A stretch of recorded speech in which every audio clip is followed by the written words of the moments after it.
This is why you need to hear both sides of the royal drama. Meghan Markle's staff are speaking out, and it's not what you expect. Get ready for insider secrets that could flip the story. Let's talk about the shocking new claims from Meghan Markle's former staff.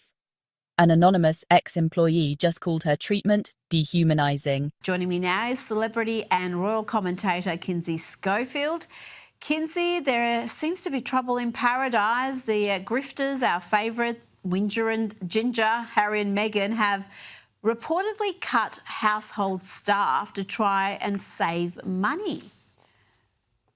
I mean, labor is expensive, but I do have a source that is a proud member of the Sussex Survivors Club who told me she's still experiencing issues after leaving Meghan's employment. And the way she treated me, she says, of Meghan can only be described as dehumanizing. She also said, you only hear about the professional positions, but the household staff departures are much higher.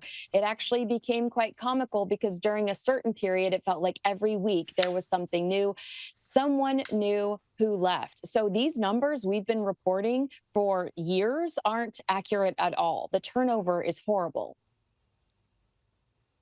Wow, I would love to know what the whole turnover rate is when you count the staff who aren't in senior positions. This source you have, this person who is still traumatised by, I shouldn't laugh, but by their time with Meghan, what was her main issue? What did she do to dehumanise her? Well, I mean, one of the things that she pointed out was that Meghan was incredibly ugly when Harry wasn't around. But as soon as Harry was around, and another point they made was the mask slipped after about 6 weeks, that Meghan was like a fairy, like so happy and just full of joy and sweetness. But after about 6 weeks, the mask slipped and they felt like the real Meghan came out to play. And that Meghan typically is ugly when Harry's not around. But if Harry catches Meghan being nasty, he does step in and defend the staff, which I thought was incredibly interesting. Here's the twist. When Prince Harry was in the room, Meghan was charming. But as soon as he left, staff say she turned cold, even aggressive. Remember those 2021 bullying allegations? Well, this latest accusation is adding fuel to the fire. Some say Meghan's been unfairly targeted by the media. Others insist there's a pattern here. 20 staff have left since 2020. Coincidence? Or a red flag? That is an interesting dynamic. Now let's move along to Kendall Jenner. She was spotted taking a shot of liquor while balancing a $60,000 handbag on her head. Kinsey, her appearance at Jeff Bezos and Lauren Sanchez's wedding has been called tone deaf. Rita, I think we might think twice before questioning the Kardashians' skill level ever again after seeing this video. If somebody says, what talents do they have? At least now we can point to this video. I don't drink and I wouldn't buy that bag even if I could afford to, but I will applaud Kendall Jenner for inspiring world peace with her Pepsi commercial. A lot of people are like, look at what Trump's done. And I'm asking myself, or is it Trump or is it Kendall Jenner, Rita? I mean, who knows? Well, I think she should have got a Nobel Peace Prize nomination for that. It's shocking she didn't. But I know the Albanians like balancing glasses on their head, wine or liquor glasses, not sunglasses on their head whilst they have a drink and whilst they dance, but I've never seen a handbag. Now, let's talk about Jeff Bezos, because there's rumours that he might be buying Vogue magazine. Why would he do that? Well, look, all I can say is please. I would love that for us. This is the same publication that refuses to put Melania Trump on the cover. Say what you want about Melania Trump. She's a knockout, and I love looking at her. Earlier this year, the Daily Beast wrote a piece titled "Jeff Bezos Turns Washington Post Full MAGA to Fury of Reporters." This is the shakeup in fashion that we've been waiting for. I'm tired of fashion being political and one-sided. Well, it's crazy not to have Melania on the cover of Vogue when you consider that every other First Lady in recent history has been. That even put Kamala on there, they put Hillary there. Jill, I think, had a couple of covers, and you don't put an absolute fashion icon on there. Give me a break. Now, let's talk about Jason Kelce, the retired NFL grade. He's triggered a social media firestorm after he posted this on July 4. He said, "Man, I love the 4th, one of the great days we all can set aside our differences in this country and enjoy the one thing we all share in common, that we are American. Cheers to you, oh beautiful America." Kinsey, who could possibly have a problem with that? Lunatics over the big beautiful bill. I mean, get a life. These people are in his comments just irate over the big beautiful bill. I mean, go spend a weekend in Palestine, you weirdos.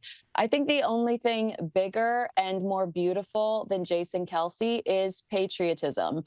So no, I can't relate to anybody having a meltdown over somebody saying, man, I sure am proud of my country." Well, it happens when you pander to the left, when you've got a leftist following, particularly on social media, and you put anything like that up that's mildly even patriotic, they're going to turn on you because they're not patriotic. They hate the country they live in. Let's face facts. Now, Katy Perry and Orlando Bloom, they've officially confirmed the decision to end their marriage. Months of speculation. We've talked about it on this program, Kinsey. Have they given much of an insight to why they're ending their marriage? Well, I don't know if you believe this, but I absolutely do. Of course, there are the rumors that Katie's professional failures have really been detrimental to her state. But there are also rumors that there was an argument about Katie going to space, and that Orlando was critical of it, thought it was ridiculous, and she is taking this thing so seriously. So you know what? Breakups are never easy, especially in the public eye, and I hope they're both surrounded by love and healing right now. But Elon Musk is still available if Katie would like to continue visiting space. Well, I don't think her politics would mix with Elon's. But you know what? She should have listened to Orlando, because that was very good advice. It wasn't that she went up to space. It was the carry-on and the insanity that followed afterwards, the treating it like it was going to be some world-changing event, something that was going to, I don't know, bring enlightenment and peace to the world. And she thought she was an astronaut. She floated around for about 10 seconds. I mean, give me a break. Now, veteran actor Michael Douglas has said that he has no intention of returning to the profession. And he's also said that the US idealism does not exist now, and that people are going into politics to make money. Well, I would suggest that's been happening for decades. What's he referring to, Kinsey? Are these comments targeted at a particular politician? I like the second you said that, I immediately thought the Biden family, but I do think that they're targeted towards Trump's family. But look at the amount of money that silly. Nancy Pelosi. Yeah, and Nancy Pelosi, Nancy Pelosi is more rich than I can ever imagine. She probably could buy Kendall Jenner's handbag. But I think he's talking about Trump, because there are jokes about Trump perfume and Trump Bibles, and you do hear that a lot in Hollywood. Trump steaks at one point. So I think he's being critical of our current president. Oh, so ridiculous. I mean, the man was a billionaire. Of course, he's got a billion different businesses as well. But he went out of the presidency after that first term with less money than he went in, whilst every other president's wealth exploded. And we have so many long-term politicians who've never done really anything else other than be politicians, who have got enormous riches, which is inexplicable in a way. Kinsey, before you go, Kelly Clarkson has had to abruptly postpone the start of her Las Vegas residency because she's lost her voice. When's she going to be back on stage? I mean, I'm not sure, but Radar Online is reporting that this could potentially be a bigger issue. You know, there are rumors that she wants to Ooh. leave her very successful daytime talk show right now. The talk is that this is potentially a meltdown, and that she could leave her show. Oh. I mean, I don't know. I don't know what the truth is, why this was postponed, if it was her voice or what. But there are concerns for her and kind of how ungrateful she's been about the success of this show. Interesting. We'll keep an eye on that one. Kinsey Schofield, thank you so much for your time. So, what do you think?